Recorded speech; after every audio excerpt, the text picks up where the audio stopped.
ছেলেকে হারিয়ে কান্নায় চোখ ভেজাচ্ছেন অসহায় মা। হতদরিদ্র পরিবারের সন্তান হওয়ায় সংসারের হাল ধরতে পড়ালেখা ছেড়ে অটোরিকশা চালানো শুরু করেন জাহিদুল ইসলাম নামের এই যুবক। দিনরাত অটোরিকশা চালিয়ে পরিবারের হাল ধরেন তিনি। প্রতিদিনের মতো শনিবার সন্ধ্যায়ও অটোরিকশা নিয়ে বেরিয়ে যান জাহিদুল। কে জানতো এই যাওয়াই তার শেষ যাওয়া? জানা গেছে আরমান হোসেন নামের এক যুবকের কাছে ৩৫,০০০ টাকা জমা রাখে তার পরিবার। সেই টাকা দিয়ে জুয়া খেলে সবগুলো টাকা লস করে হতাশ হয়ে পড়েন তিনি। এদিকে পরিবারের সদস্যরা টাকার জন্য চাপ দিতে থাকেন তাকে। পরে উপায় না পেয়ে টাকার জন্য বেরিয়ে পড়েন আরমান। পরিকল্পনা অনুযায়ী অটোরিকশা চালক জাহিদুল ইসলামকে টার্গেট করেন।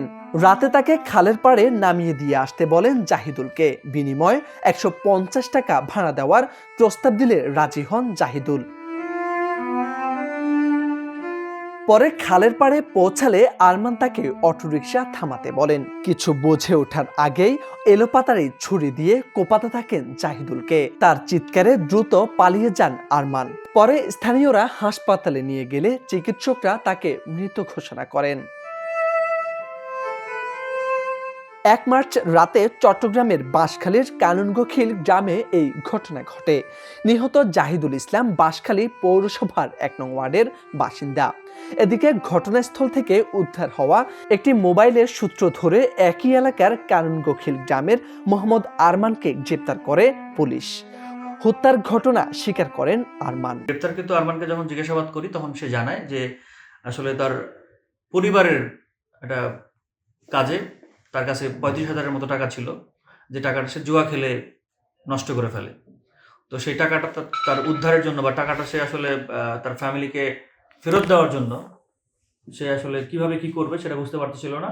যে কারণে সে একটা কৌশল করে সে ভিকটিম জাহিদুল ইসলামের যে অটোরিকশা, সেই অটোরিকশাটাকে মানে ১৫০ টাকায় এটা ভাড়া করে, সেটা আসলে ছলে বলে কৌশলে বা যে কোনোভাবেই হোক এই অটোরিকশাটাকে সে ছিনতাই করার বা তাকে মারধর করে করার একটা চেষ্টা করেছিল। এদিকে ৩ মার্চ দুপুরে অটোরিকশা চালক জাহিদুল ইসলাম হত্যার প্রতিবাদ এবং হত্যাকারীদের ফাঁসির দাবিতে বিক্ষোভ করেছেন অটোরিকশা চালক শ্রমিকরা। মোর্শেদ আলম, সময়ের আলো।